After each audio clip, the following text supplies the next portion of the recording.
পলাতক সাবেক প্রধানমন্ত্রী শেখ হাসিনাকে দেশে ফেরত পাঠানো এবং আগ্রাসনের প্রতিবাদে ভারতীয় দূতাবাস ঘেরাও করার চেষ্টা করেছিল জাতীয় গণতান্ত্রিক পার্টি জাকপা, কিন্তু জাকপার এই কর্মসূচিতে পুলিশের বাধাই কিন্তু আটকে গেছে এবং ইতিমধ্যে আমরা দেখছি ভারতীয় দূতাবাস অভিমুখে যে সড়কটি রয়েছে সেই সড়কে কঠোর নিরাপত্তা কিন্তু জোরদার করেছে বাংলাদেশ সেনাবাহিনীর সদস্যরা।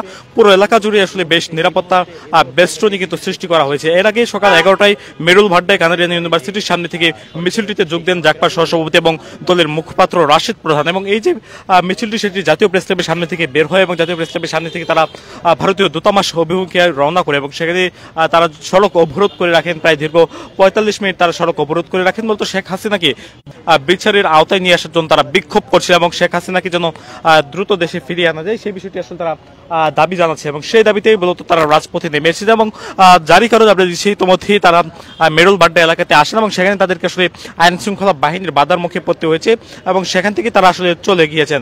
ইতিমধ্যেই আমরা দেখছি এই যে ভারতীয় দূতাবাস অভিমুখী যে সড়কটি সেই সড়কে সেনাবাহিনীর সদস্যরা তারা কিন্তু অবস্থান নিয়েছে এবং পুরো এলাকাতে তল্লাশি চৌকি স্থাপন করা হয়েছে।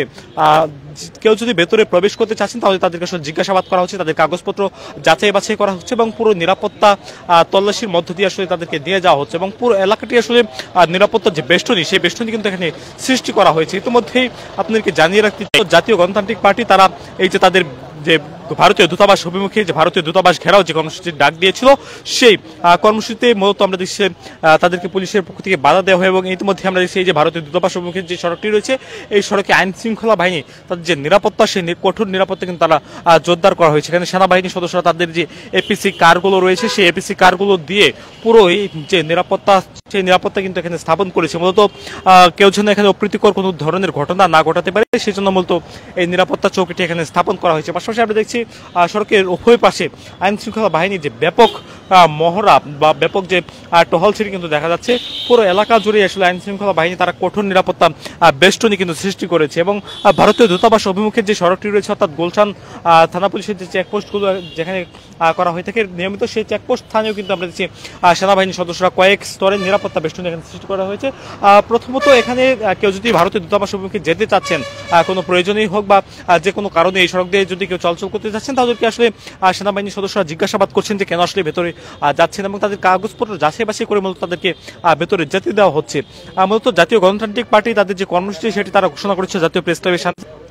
জাতীয় প্রেস ক্লাবের সামনে থেকে তাদের ঘোষণা করা এই কর্মসূচি শুরু হয় আজ বেলা 10টার দিকে। তারা কিন্তু রওনা করে প্রেস ক্লাব অভিমুখে, প্রেস ক্লাব থেকে তারা রওনা হয় মেরুল বাড্ডা হয়ে ভারতীয় দূতাবাস ঘেরাও করতে।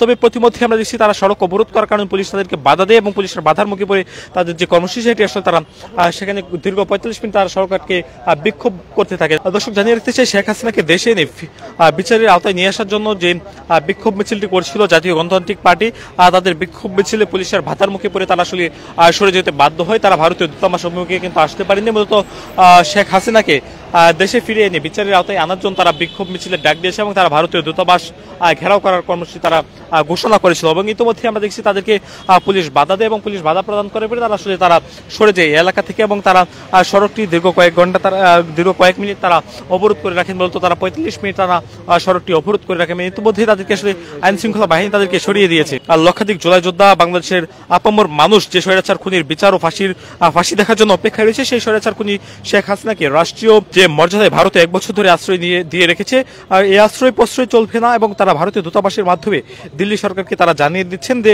খুনি শেখ হাসিনাকে ফেরত দিতে হবে। মূলত সেই দাবিতেই ভারতীয় দূতাবাস অভিমুখে রওনা করেছিলেন জাতীয় গণতান্ত্রিক পার্টির জাকপার যারা সদস্য রয়েছে তারা এবং ইতিমধ্যে আমরা দেখছি ভারতীয় দূতাবাস ঘেরাও যে কর্মসূচি সেই কর্মসূচিতে পুলিশ কিন্তু বাধা প্রদান করেছে এবং জাতীয় গণতান্ত্রিক পার্টির নেতৃবৃন্দ তারা কিন্তু সরে গিয়েছে এবং এই যে এলাকাটি কঠোর নিরাপত্তা কিন্তু জোরদার করা হয়েছে। সেনাবাহিনীর সদস্যরা তারা এখানে অবস্থান করছে এবং কেউ যদি এই সড়কটি দিয়ে প্রবেশ করতে চাচ্ছেন তাহলে তাদেরকে আসলে জিজ্ঞাসাবাদ করছে।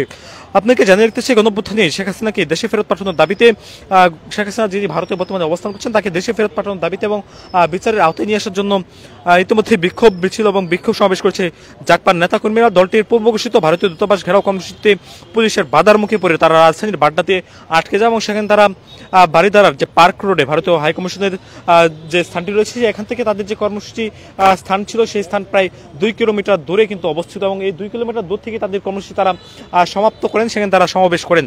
মূলত পুলিশের যে বাধার মুখে পড়ে জাকপা নেতাকর্মীরা আর এগোতে পারেননি এবং গুলশান বাড্ডা লিঙ্ক রোডে সংক্ষিপ্ত সমাবেশে জাকপার সহসভাপতি দলীয় মুখপাত্র রাশিদ প্রধান তিনি বলেছিলেন যে পুলিশ প্রশাসনের অনুরোধে আমরা ভারতীয় দূতাবাসকে আজকে হলুদ কার্ড দেখিয়ে গেলাম। দাবি না মানলে হাসিনাকে ফেরত না পাঠালে তারা পরের বার রেড কার্ড দেখাতে বাধ্য হবেন। এবং এই যে পুরো এলাকাটি রয়েছে ভারতীয় দূতাবাস অভিমুখের, এই এলাকাটিতে ইতিমধ্যে আমরা দেখছি নিরাপত্তা জোরদার করা হয়েছে। সেনাবাহিনীর সদস্যরা কঠোর নিরাপত্তা কিন্তু এখানে সৃষ্টি করেছে এবং পুরো এলাকাটি জুড়ে আইন শৃঙ্খলা বাহিনীর যে অবস্থান, সেই অবস্থান কিন্তু এখানে লক্ষ্য করা যাচ্ছে।